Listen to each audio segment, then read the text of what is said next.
Lots of you seem to enjoy the video I did last week where I looked at like my dream team. Let's take budgets out of it. Let's take a look. Let's sign Hakimi. Let's sign Costa. Let's sign everybody. But in this video, I'm going to do what I would consider my realistic, perfect summer transfer window.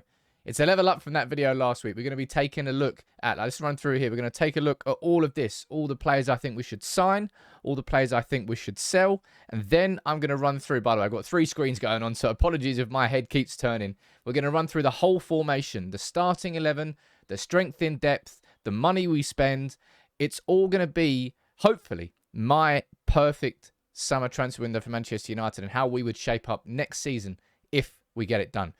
I think you'll enjoy this one. Let me know if you do. You can get involved in the comments. You let me know your perfect window. But let's dive into it. Make sure you drop a like on the video. It does make such a difference to the channel and the community. Let's go. And let's start in goal, right? Perfect window. My perfect window would... I'm probably going to be... make myself a hypocrite here straight away. Because in an ideal world, a perfect world, I think we would sign a new goalkeeper.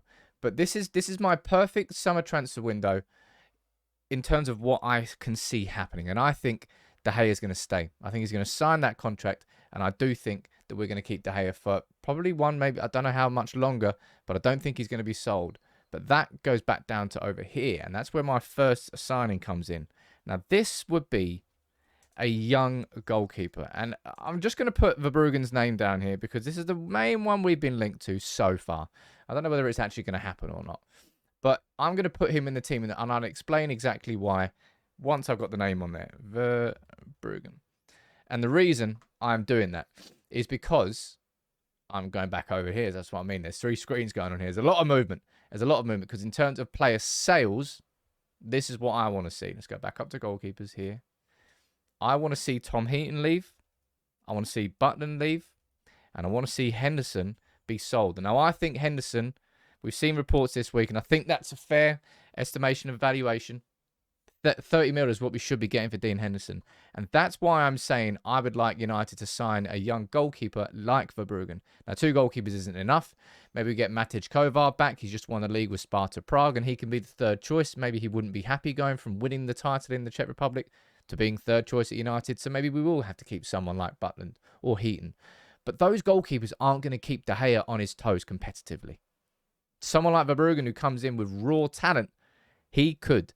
That's why I've got him there. Now, you could put Kovar down as 3rd. Let's just put, just so we can have 3. No, we don't need that. Let's just have him there. Verbruggen, that's going to be my first signing in a perfect summer. And this is what I'm going to do. I'm going to put the prices next to the players. We're going to go down. We're going to make a total of money spent and money we're bringing in. Because I think this is all realistic. And that's kind of why I wanted to do it. Now, moving on to this. Right. Let's run through positions where we don't really need to make signings. Right. Luke Shaw. Malacia. And look, I don't actually know what's going to happen to the lad. I'll probably take the caps off. But I think I could see Alvaro Fernandez had a cracking season on loan at Preston. I could see him pushing for a move away. I don't think he'll be happy to be 3rd choice. But I'm going to put them down there as our options. Now, for me, Martinez and Lindelof are our 2 options there as the left centre-back. Now, we need to go back to the signings list because I think now this is where I'll explain why my thought process is now here. Centre-back, Kim Min Jae. I'm putting him down there, and I believe his release clause is around about £47 million. That's what we're reading. That's what we're being told. So for me, he goes in as the 2nd signing in this list, right? And he comes in. We put Min Jae there. Min Jae. We put Varane down as number 2. That is our 4 centre-back options would be outstanding. And the reason I've now putting it down as my perfect summary is because I think I've come to the realisation that Ten Hag's not going to sign that deeper lying playmaker. You know, that player who could come here and receive the ball from the 2 centre-back. I don't think it's going to happen. I think that player is just going to be Casemiro, right? And I'll explain my thought process here. That's why I think someone like Kim could come in and make such a difference to how confident we are with the ball at our feet. Now, Varane can do that, but across the course of the whole season, with the intensity that we play and the intensity of the opposition we play, Kim Min-jae could be a fantastic signing. That's why I've got him down there in my ideal and perfect window. Now, at right back, I don't think Man United are going to have the funds to do anything this summer. Don't think so. I might be proven wrong, but it would strike me that that's what we're going to stick with. I would still have concerns about our build-up. Certainly our composure on the ball in defence. Wan-Bissaka's very shaky with that, in particular when he's getting pressed. That's where Min-jae, that's where Kim could really help with that. But I'd be happy with our options there in defence. Now, in terms of the new signings, let's put them down as different colours, eh? Let's put you down as... There we go. One new signing.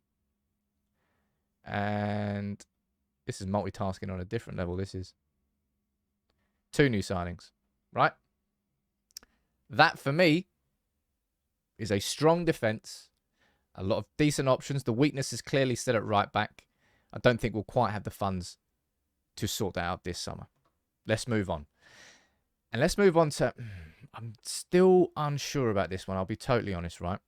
I'm not unsure about it. I'm just unsure whether we're going to have the funds for it. I'm going to put it down here, right? Because I think it will be a great signing. And I've mentioned it quite a few times. Romeo Lavia, right? Romeo Lavia. However you want to pronounce it, all right? I'm going to put him down as a perfect signing. Let's go back over here. Central midfield. Romeo. What would you say is a reasonable price to put on him? 20 mil? 25 mil? Let's put 25 mil. I'm kind of making these numbers up. But I think he would be the absolute perfect understudy to Casemiro for that sort of deeper lying screening midfield role. What Casemiro will have to do in this system is progress the ball. And that's where Lavia would certainly fall short. But in terms of replacing Casemiro as a pure number 6, he absolutely could do that. Now, we move on to these options here. Eriksen is still clearly there as the option. The number 1 option currently. And for me, I would put this signing as equally as important to Harry Kane. Moises Caicedo.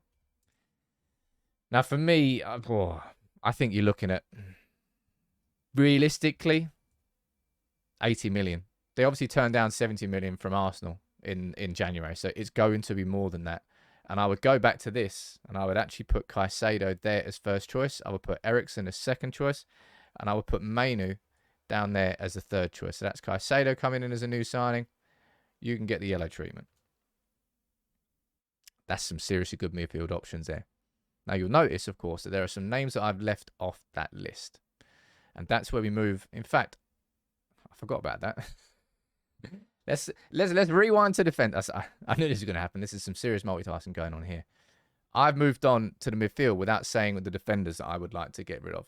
So, Erik Bailly, I think you get rid of him for 7.5 mil, not 75. Good luck with that. Phil Jones, he's leaving on a free. Maguire, I think you can get 30 mil for Maguire.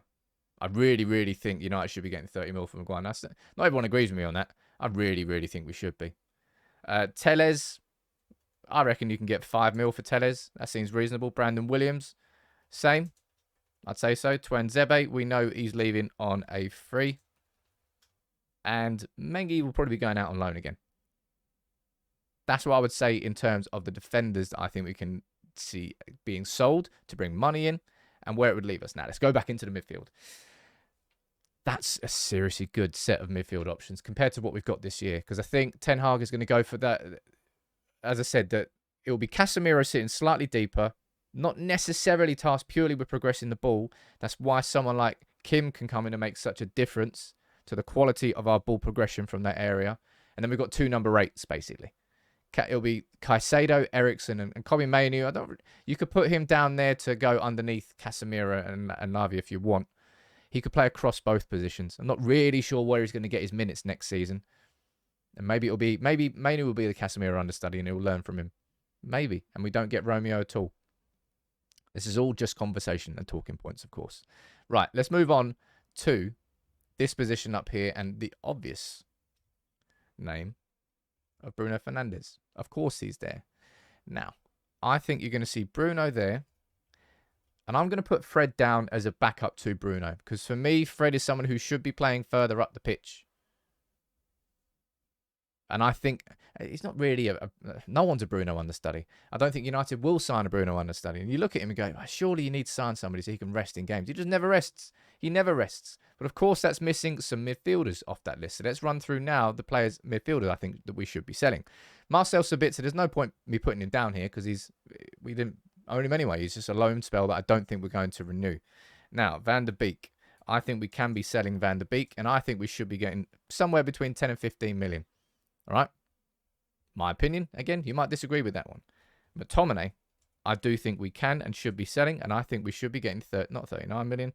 I think we should be getting 30 million for McTominay. These are all players. McTominay, Maguire. Who else have I got down there? Yeah. McTominay, Maguire, and Henderson. They might not suit Manchester United next season, but they are decent enough players that we should be able to command a fair amount of money for. McTominay, I think we should be getting 30 mil for. You can see how much money we should be making, I think, through player sales. This is all perfect, right? Perfect things don't happen in football. We know that. So it's very unlikely that all of this happens. That's why it's called a perfect one. It depends how close we can get. I'm going to be interested to go back and look at this after the window's done and say, right, let's actually see what's happened. So that's the midfield done. Let's move on to start talking about who else we've got down here. Like he's staying at I'm just looking at all the other players that we've got down here to make sure not. Is it Anik Bal? I think he'll be going out on loan. Hannibal, I think he'll probably be going out on loan too. I can't see a position for Hannibal inside this squad. It's unfortunate for him. It's just timing more than anything. I just don't see it happening. Just personal opinion, but again, you might disagree. Right, let's move on to the obvious choices here. Okay, so we've got Rashford out on that left-hand side. We've got Anthony out on that right-hand side. They're definitely going to be our first choice. I think so anyway. Because then we go down and we have this conversation. We've got Nacho there. And I'm going to put Sancho, but I genuinely think Sancho is a talking point. And Anthony on that right-hand side there. I think you can put Ahmad there and you can put Pellistri. Now, Ahmad, of course, if you look at how he's played at Sunderland this season, he could very much, you could put Ahmad's name there. He played a lot through the middle. He'll be going down as a right winger though. So I'm going to keep him there for this time being. I think there's a question to be asked about Sancho. Now, I'm not saying that we're going to sell Jadon Sancho, all right? And judging by looking at this list and there's more to be added to this, in terms of how much we can make, I don't actually think we need to sell him this summer. But I'll tell you what, Jay, because Alejandro Garnacho has broken through into this first team now, Jadon's got to find his position inside this squad properly. Because he plays a slightly different style to everyone else around him. He's not as direct and he's not beating a man one-on-one. He prefers to play with 3-4 players around him and intricate football, and we're not doing that often enough. Maybe that will change next season. We'll have a little bit more dominance of the ball in the opposition third, and that's where Sancho can start to shine. But he's got to really come through. Now, in terms of what other players we've got down here, let's move on to the attackers, all right? Because first things first is this.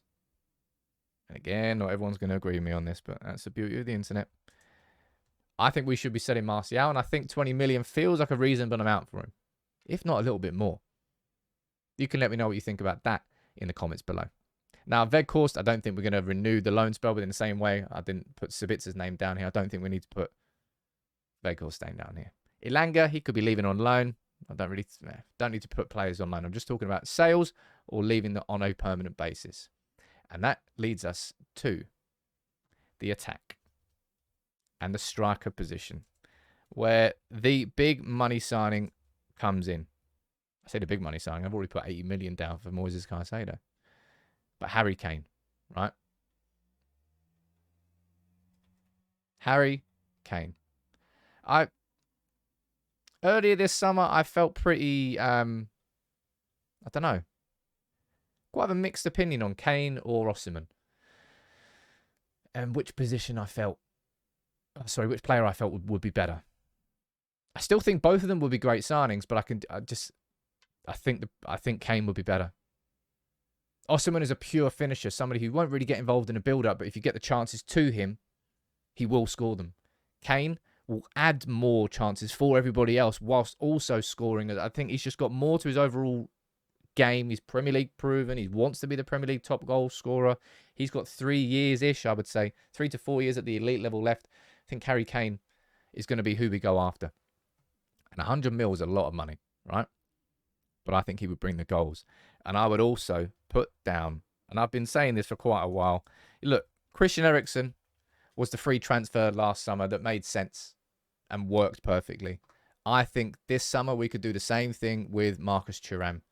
And that would mean we have Martial leaving, we have Weghorst leaving, and then we have Kane and Thuram. Now that is an upgrade.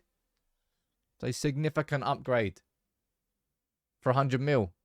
Actually, no, a net 80 if you take if we got 20 mil for Anthony Martial. But look at that, right? Just take a look at that. For, whether it's Verbruggen or somebody else, a young goalkeeper who has quality and talent, who really wants to be number one right now, that's the sort of competition that De Gea needs underneath him. Not Heaton or Button going, oh, Dave's really good, isn't he? Oh, I love training with him. They're not going to really chomp at the bit to get that place, and De Gea can be complacent. I think Ten Hag probably feels he can coach more into David De Gea, and that's why we're going to delay the conversation around a goalkeeper. Kim. Stop calling Kim. It's simpler. I'm putting him down there as a perfect signing now. I thought about it a lot, done plenty of research into it. I really feel like that could be a bit of a difference maker. And I was umming and ahhing about whether Timber would be a better signing. No, I think the dominance of him could make a big difference to our defence.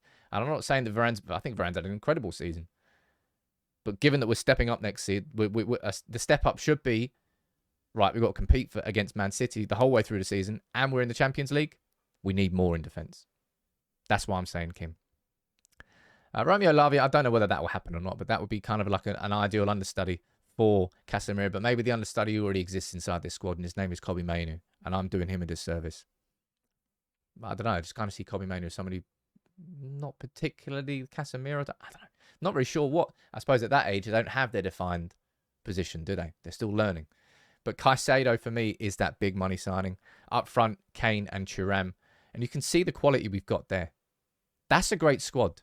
Now, this is the important part, right? Well, maybe not the important part, but the part that we have to take into account is the accounts. How much would this cost? Let's open the calculator here.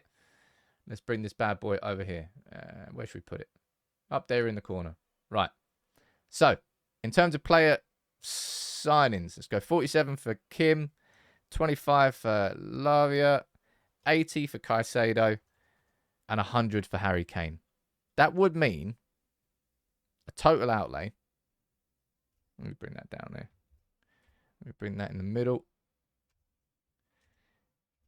Total spend. What did I have there?